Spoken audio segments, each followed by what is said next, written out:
Welcome to study by Rathore. दोस्तों, आज की इस वीडियो में हम लोग बात करेंगे कैबिनेट मिशन के बारे में। कैबिनेट मिशन का गठन जो है सन 1946 ईस्वी में हुआ था। तो संविधान सभा को दोस्तों हम लोग अच्छी तरह से समझने का प्रयास करेंगे, बिल्कुल बेसिक से समझने का प्रयास करेंगे। और यहाँ से दोस्तों एग्ज़ाम में सीधे प्रश्न पूछ लिए जाते हैं।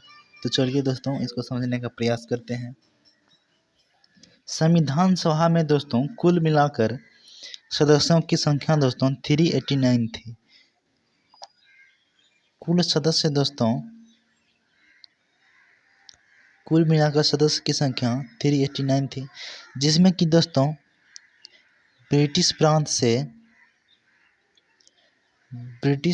से दोस्तों इसमें 293 सदस्य चुन के आए थे। और दोस्तों देसी रियासत से इसमें दोस्तों 92 सदस्य चुन के आए थे। और दोस्तों चीफ कमिश्नरी से दोस्तों इसमें सदस्य चुन के आए थे 4। तो हम यहाँ पे कह सकते हैं कुल मिलाकर सदस्यों की संख्या 389 थी, जिसमें कि ब्रिटिश प्रांत से 293 सदस्य चुन के आए थे। और दोस्तों देसी रियासत से 92 सदस्य चुन के आए थे, जिसमें कि चीफ कमीशन से 4 सदस्य चुन के आए थे। ठीक है, तो यहाँ तक और समझने में कोई भी कठिनाइयाँ नहीं आई होगी। तो चलिए दोस्तों समझते हैं इसके आगे। अब दोस्तों समझते हैं कि यह सदस्य का गठन कैसे हुआ था।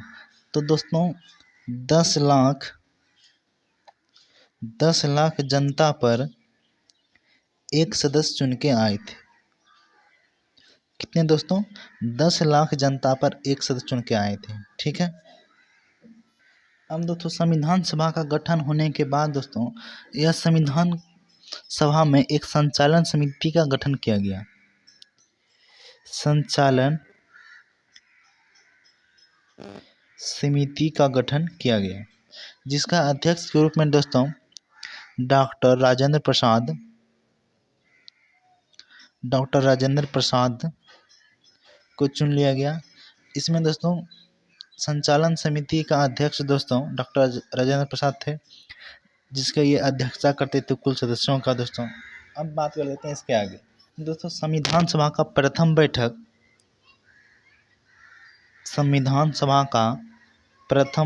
दोस्तों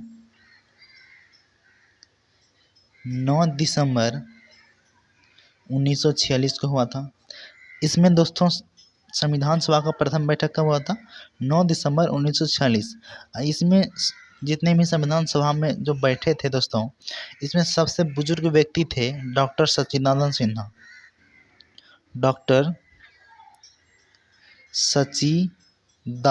सिन्हा। इन्हीं को दोस्तों संविधान सभा ने अस्थायी अध्यक्ष के रूप में चुन लिया गया।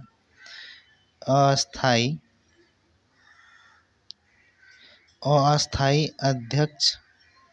अध्यक्ष के रूप में इनको चुन लिया गया। अब दोस्तों मुस्लिम लीग ने इन बैठक का बहिष्कार किया। नतीजा क्या हुआ कि 11 दिसंबर सन 1946 को अस्थायी अध्यक्ष के रूप में राजेंद्र प्रसाद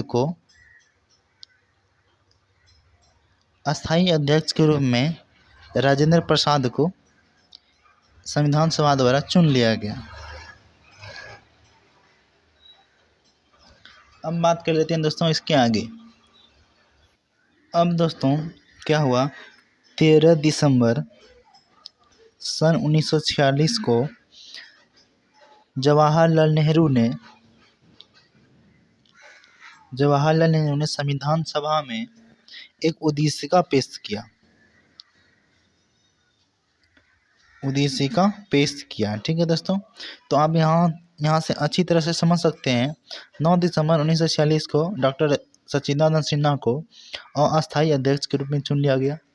11 दिसंबर 1946 को राजेंद्र प्रसाद को अस्थायी अध्यक्ष के रूप में चुन लिया गया। अब दोस्तों यहाँ पे देख सकते हैं 2 दिन का ही अंतर है। अब दोस्तों 13 दिसंबर सन 1946 को संविधान सभा में नेहरू के द्वारा उद्देशिका प्रस्ताव को पेश किया गया। उम्मीद करता हूँ कि यहाँ तक समझने में आपको कोई भी कठिनाइयाँ नहीं आई होगी, तो आप इसका चाहे एक स्क्रीनशॉट ले सकते हैं। अब दोस्तों इसके आगे के बारे में बात करेंगे, जहाँ से एग्जाम में सीधे प्रश्न पूछ लिए जाते हैं। तो चलिए दोस्तों देखते हैं। दोस्तों 22 जनवरी सन 1947 को उद्देश्य का प्रस्ताव संविधान सभा में स्वीकार कर लिया गया। उद्देश्य का प्रस्ताव क्या हुआ दोस्तों? सन 1947 को उद्देश्य का प्रस्ताव को यह संविधान सभा द्वारा पास हो गया। अब दोस्तों यह उद्देश्य का प्रस्ताव को स्वीकार करने के बाद दोस्तों कुछ समितियां का गठन किया गया, जैसे कि हम लिस्ट के अनुसार समझने का प्रयास करते हैं बिल्कुल बेसिक से। अब दोस्तों बात करते हैं यहाँ से दोस्तों संचालन समिति का गठन जो है दोस्तों, संचालन समिति के अध्यक्ष के रूप में डॉक्टर राजेंद्र प्रसाद को चुन लिया गया। अब दोस्तों प्रारूप समिति के अध्यक्ष जो थे दोस्तों, ये थे डॉक्टर भीमराव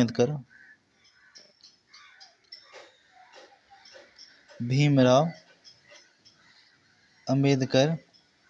अब दोस्तों बात करते हैं प्रांतीय समिति का अध्यक्ष दोस्तों, ये थे सरदार वल्लभ भाई पटेल।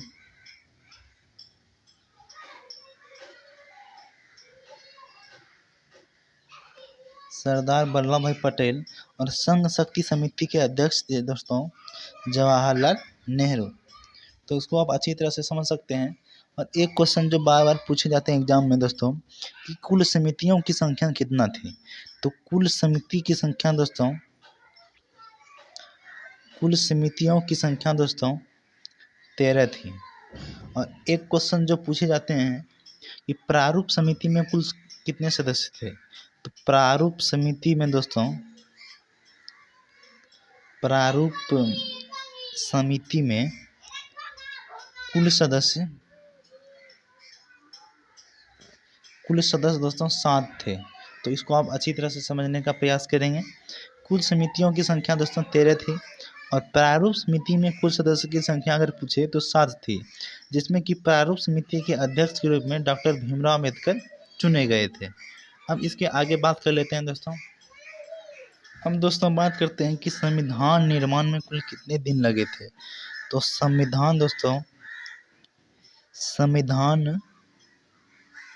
निर्माण में समय जो है दोस्तों 2 वर्ष 11 माह और 18 दिन लगे थे दोस्तों। इसको आप अच्छी तरह से याद रखेंगे, 2 वर्ष 11 माह और 18 दिन लगे थे। और एक प्रश्न जो पूछे जाते हैं बार बार कि इस पे दोस्तों व्यय जो है, संविधान के निर्माण में व्यय कितना हुआ था? तो 63,96,729 रुपये व्यय हुए थे। इसको आप अच्छी तरह से समझने का प्रयास करेंगे। और दोस्तों संविधान के निर्माण में दोस्तों बहस जो है कुल मिलाकर 114 दिन का बहस हुआ था। तो ये तीनों जो प्रश्न है दोस्तों, इसको आप अच्छी तरह से समझने का प्रयास करेंगे। ये एग्जाम में बार बार पूछ ले जाते हैं। संविधान निर्माण में दोस्तों 2 वर्ष 11 माह 18 दिन लगा था। इस संविधान के निर्माण में जो कुल खर्च हुए थे दोस्तों, यह था 63,96,729 रुपये। और संविधान के निर्माण में बहस जो थे दोस्तों, वो 114 दिन बहस चला था। अब दोस्तों इसके आगे समझने का प्रयास करते हैं। उम्मीद करता हूँ कि यहाँ तक आपको अच्छी से समझ में आ गया होगा। अगर समझ में आ रहा है आपको तो लाइक करें, सब्सक्राइब करें और दोस्तों के पास शेयर करना बिल्कुल ना भूलें। तो चलिए दोस्तों इसके आगे समझने का प्रयास करते हैं। आज के लिए दोस्तों इतना ही। अब हम लोग समझेंगे नेक्स्ट वीडियो में। अगर वीडियो पसंद आए तो लाइक, सब्सक्राइब और शेयर जरूर करें। मिलते हैं नेक्स्ट वीडियो में, तब तक के लिए जय हिंद।